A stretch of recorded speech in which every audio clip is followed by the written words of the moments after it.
صلوا علیہ وسلم تسلیما اللهم صل على بسم اللہ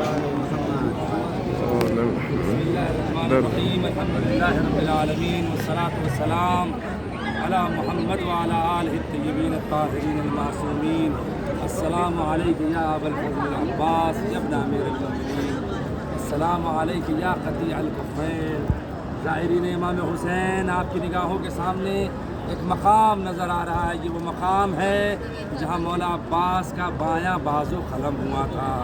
ابھی آپ حضرات ایک اور مقام کی زیارت کر کے آ رہے ہیں. وہ مقام وہ تھا جہاں مولا عباس کا دایاں بازو قلم ہوا تھا. یہ عزادارو کربلا کی سرزمین پر ہے.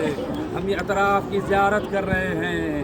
جب عاشور کا دن آیا مولا عباس بیویوں سے رخصت ہو کر مشک و علم لے کر دریائے فرات میں آئے. سوکھی ہوئی مشک میں پانی کو بھرا اور جب غازی فرات سے پلٹا ہے عزادارو عمر سعد نے دیکھا کہ خیموں میں پانی جا رہا ہے.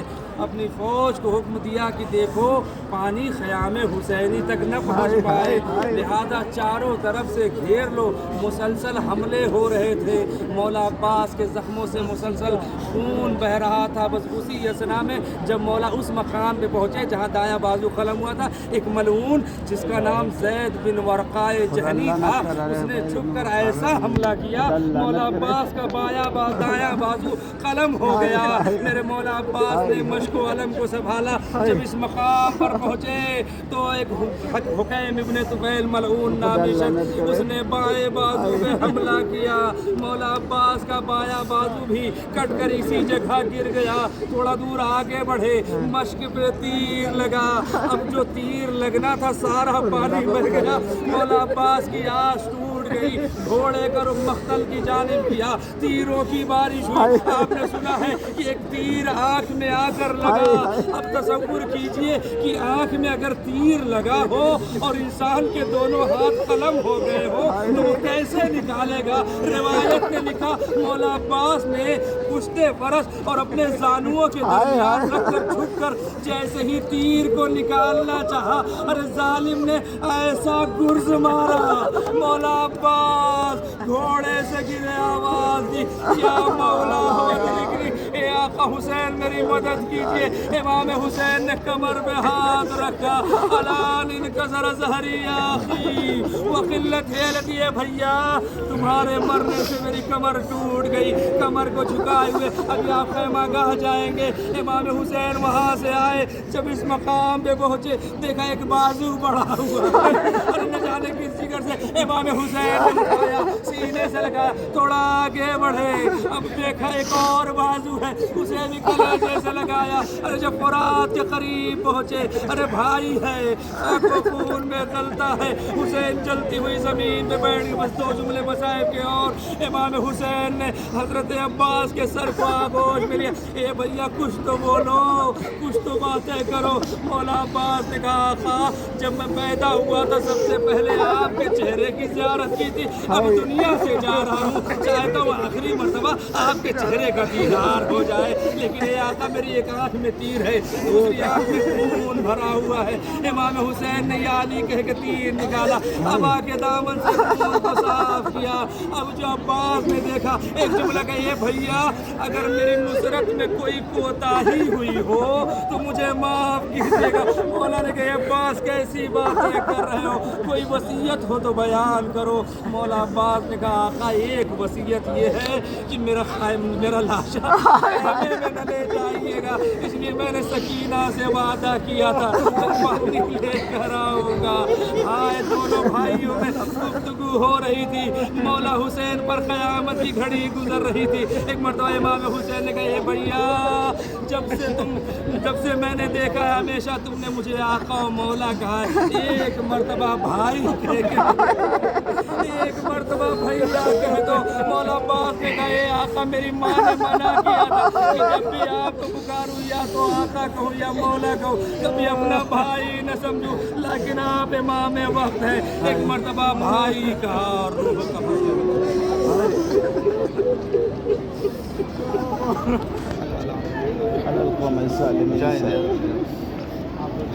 یہ پوچھا دیجیے.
الشهيد بكربلاء قائدین امام حسین جس مقام کی آپ زیارت کر رہے ہیں یہ وہ مقام ہے جسے مقام شیر خرجہ کہا جاتا ہے۔ روایت میں ملتا ہے کہ جب امیر المومنین جنگ مہروان سے پلٹے اور سرزمین کربلا میں وارد ہوئے تو ایک شیر جس کا نام ابا حارث تھا مولا امیر المومنین کی خدمت میں حاضر ہوا۔ اس نے فصیح عربی زبان میں مولا کی خدمت میں سلام پیش کیا اور مولا نے اسے جواب سلام دیا۔ پھر امیر المومنین نے فرمایا اے ابا حارث تمہیں معلوم ہے یہی وہ جگہ ہے جہاں میرا بیٹا 3 دن کا بھوکا پیاسا شہید کیا جائے گا۔ امیر المومنین نے فرمایا اے ابا حارث صرف میرا بیٹا شہید نہیں ہوگا بلکہ اس کی لاش پر گھوڑے دوڑائے جائیں گے۔ اے ابا حارث اس وقت میرے بیٹے کا خیال رکھنا۔ اے عزادار جب سن 61 ہجری کا محرم آیا امام حسین کربلا کی جلتی ہوئی زمین پر 3 دن کے بھوکے پیاسے شہید کر دیے گئے۔ گھوڑے لائے گئے تاکہ امام حسین کا لاشا پامال کیا جا سکے۔ جناب زینب ام کلثوم اور بی بی در خیمہ میں کھڑی یہ منظر دیکھ رہی تھی۔ جناب زینب کا دل تڑپ گیا، ہائے میرے بھائی کا لاشا پامال ہونے والا ہے۔ جناب فضہ نے اس منظر کو دیکھا، خیمہ کہاں سے نکلی اسی مقام پر آئی، یہاں درخت اور جھاڑیاں تھی، جھاڑیوں کے پیچھے سے کسی آہٹ محسوس تھی۔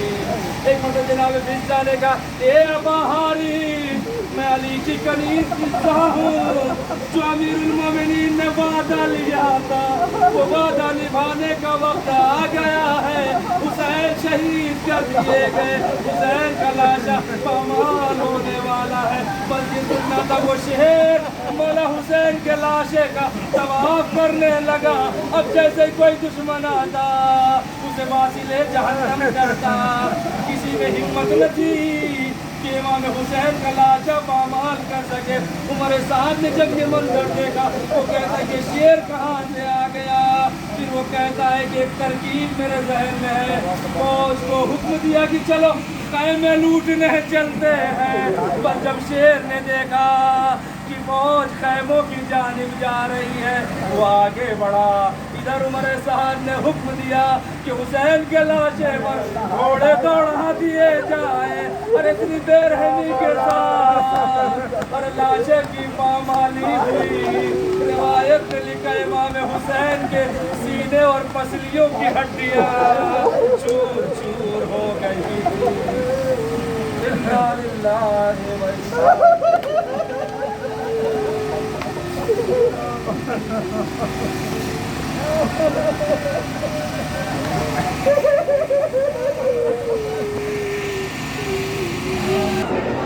خیمے کا مولا عباس علیہ السلام۔